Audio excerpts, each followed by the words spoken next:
আসসালামু আলাইকুম প্রিয় দর্শক, আশা করি আপনারা সবাই ভালো আছেন। আমাদের এই চ্যানেলে আপনাকে স্বাগতম। আজকে মূলত আমরা সারা বিশ্বে মুসলিমদের জন্য প্রথম 5টি পবিত্র স্থান সম্পর্কে আলোচনা করব। তো আর দেরি না করে চলুন শুরু করা যাক।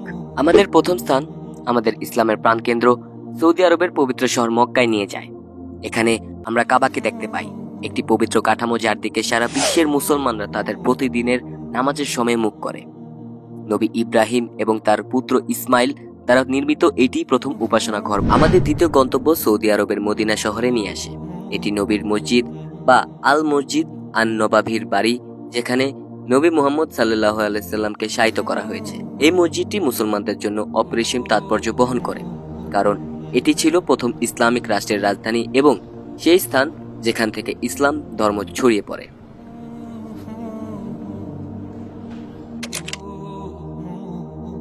আমাদের পবিত্র স্থান প্যালেস্তাইনের পবিত্র শহর জেরুজালেমে নিয়ে যায়, যেখানে আমরা ডম অফ দ্য রক দেখতে পাই। টেম্পল মাউন্টে অবস্থিত এই আইকনিক কাঠামোটি সেই স্থানটিকে চিহ্নিত করে যেখানে নবী মুহাম্মদ রাত্রি যাত্রার সময় জান্নাত আরোহণ করেছিলেন। এটি ইসলাম এবং জেরুজালেমের মধ্যে সমৃদ্ধ ঐতিহাসিক সংযোগের প্রতীক। আমাদের পরবর্তী গন্তব্য স্পেনে নিয়ে যায়, যেখানে আমরা কর্ডোবার শ্বাসরুদ্ধকর মহান মসজিদ আবিষ্কার করি। মূলত এই অঞ্চলে ইসলামিক শাসনামলে একটি মসজিদ হিসেবে নির্মিত। এটি ইসলামিক এবং ইউরোপীয় স্থাপত্য শৈলীর অনন্য মিশ্রণের প্রদর্শন। মসজিদটি ইসলামী সভ্যতার বুদ্ধিবৃত্তিক ও শৈল্পিক অবদানের প্রমাণ হিসেবে দাঁড়িয়ে আছে।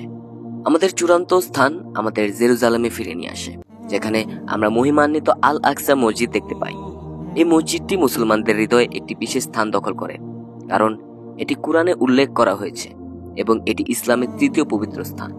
এটি সেই স্থান বলে বিশ্বাস করা হয় যেখানে নবী মুহাম্মদ পূর্ববর্তী নবীদের সাথে নাইট জার্নির সময় নামাজের নেতৃত্ব দিয়েছিলেন। প্রিয় দর্শক, আজকের জন্য এইটুকুই। এই ছিল সবচেয়ে পবিত্র 5টি স্থান। এই স্থানগুলির প্রতিটি অপরিসীম আধ্যাত্মিক এবং ঐতিহাসিক তাৎপর্য ধারণ করে, যা ইসলামী বিশ্বাসে ঐক্য ও বৈচিত্র্য প্রতিফলিত করে। আজকের জন্য এইটুকুই। আসসালামু আলাইকুম।